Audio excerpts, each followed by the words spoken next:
Ako siya ay bumuhay sa taong 2040. Dalawang dekada namin nakakalipas na maganap ang isang malaking trahedya sa mundo at sa Pilipinas. Binalot ng kadiliman ng pandemya ang buong mundo. Isa sa mga biktima nito ay ang aking mga magulang na sa aking pagdaki ay bahagi nila ang kanilang kalulus-lulus na karanasan sa bansa. Kaya halika, samahan mo ko. Balikan natin ang taong 2020 na nagpahirap sa mga Pilipino. Panginoon, Visayas at Mindanao, may 5,000 na ang mga pamilya ini sa pagtutong at pagbuka ng amo, puso at mga kagutang.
Recording 300 plus deaths so far. Countries 2024.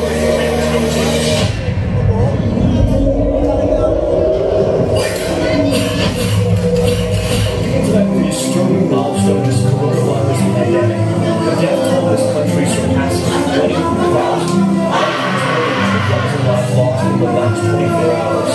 America's deadliest day yet. 783 deaths in New York alone. This latest surge pushing the U.S. total beyond Canada and Italy after already overtaking Spain. Then the deadliest nation from COVID-19 fatalities.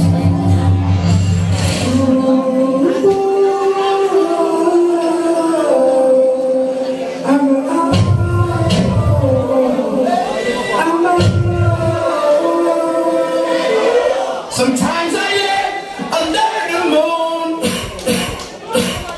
I thank God I'm breathing. And then I pray, don't take me soon, 'cause I am here for a reason. In my fears I drown, but I never let it get me down.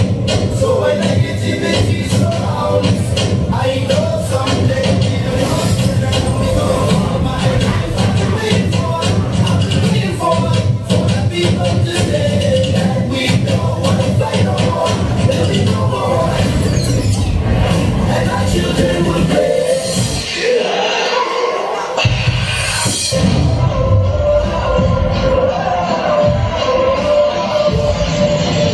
Give me freedom, give me fire, give me reason, take me higher. Be the champion, take the field now. Unify us.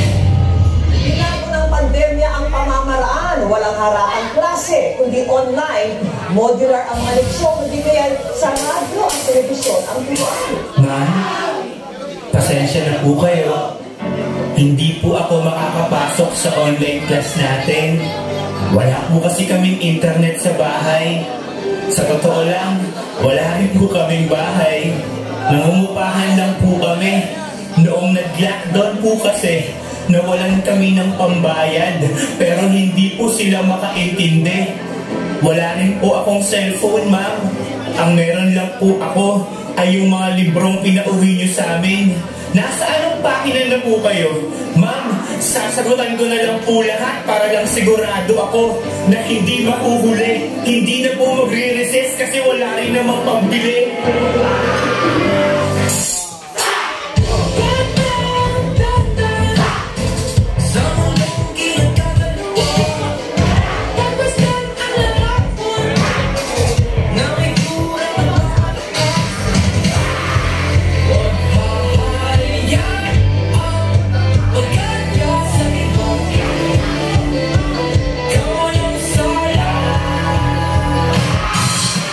Ako si Manuel de la Cruz, 18 taon ako lang.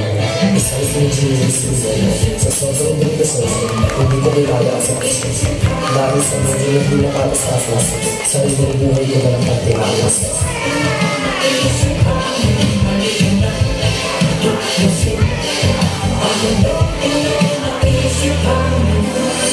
Ang inyong pamilya na mga inang malapitang binaril ang kapitbahay nilang pulis.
Pero mas kasalanan siguro kapag kaya mo naman pero hindi mo pa rin piniling tumulong sa mga mahihirap. Mas mahirap mamatay ng dila kaysa pikit.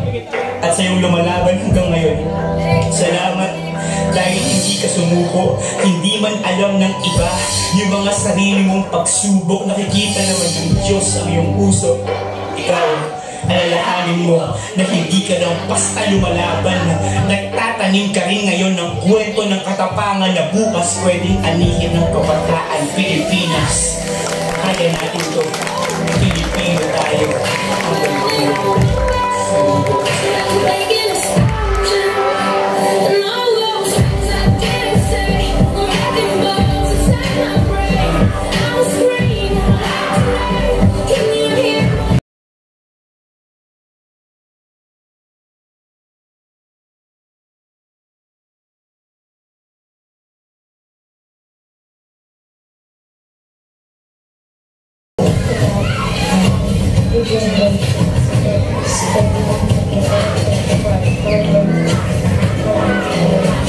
Thank you.